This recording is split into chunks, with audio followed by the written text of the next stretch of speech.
You wake up in the dark, not in a hospital, not in a cozy nest, in a damp tunnel that smells like mud and bad decisions. You push, the shell cracks. Yes, your egg. Because you're a mammal that hatches like a reptile. And before you've even blinked, Australia is already trying to kill you. You're a mammal, but you hatch like a reptile.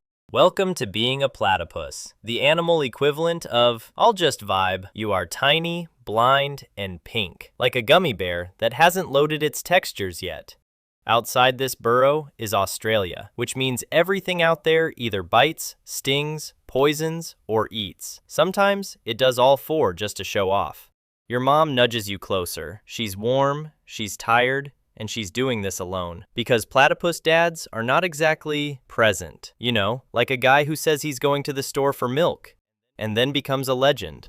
Speaking of milk, your mom makes milk, but she has no nipples. So the milk seeps onto her fur, and you lick it off her skin.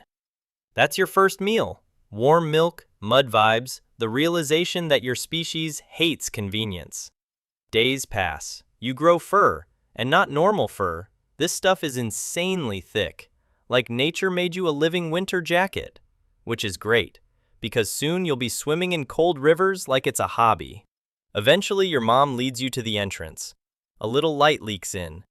You feel fresh air for the first time, and you realize something important. The outside world is not a place.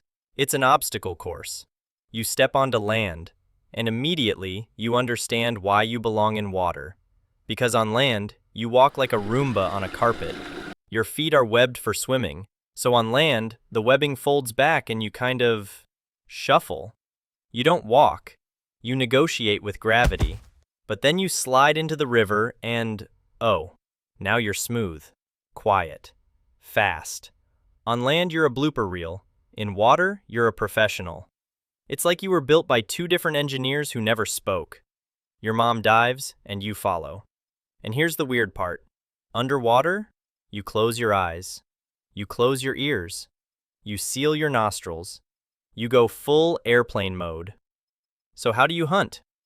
Your bill feels electricity. Tiny electrical signals from muscles moving. A shrimp twitches, and your face becomes a radar screen. You can't see your food, you sense it. Basically, you are a living metal detector. Except instead of coins, you find snacks.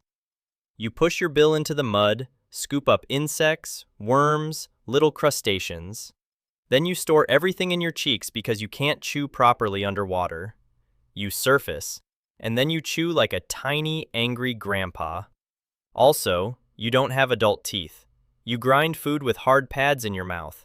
So yes, your mouth is basically a mortar and pestle. Gordon Ramsay would not approve. But you're thriving. Now comes the real problem. You need a lot of food. Like up to 20% of your body weight every day. If you skip meals, you don't get hangry, you get dead. Because your life runs on calories and spite. And predators are everywhere. Eagles watching from above, snakes near the bank, foxes at night.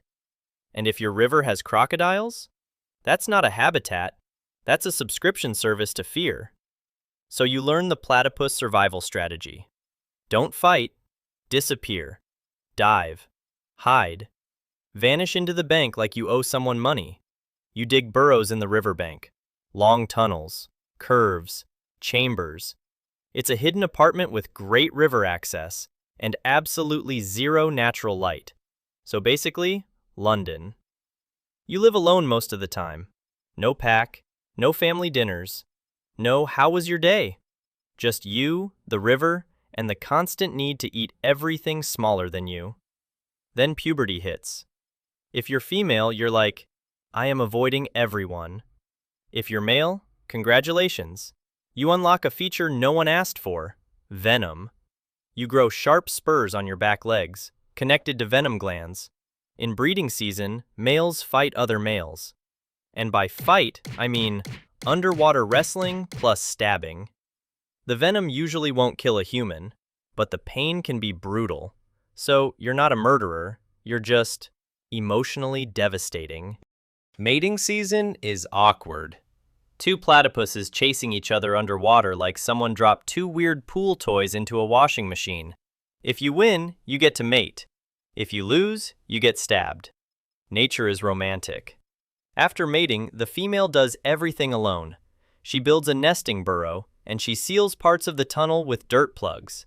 Security system? Mud. Simple? Effective? Slightly insulting to modern technology. She lays eggs. She wraps around them. She waits. And when the babies hatch, they drink milk off her fur again. Because nipples are apparently too mainstream.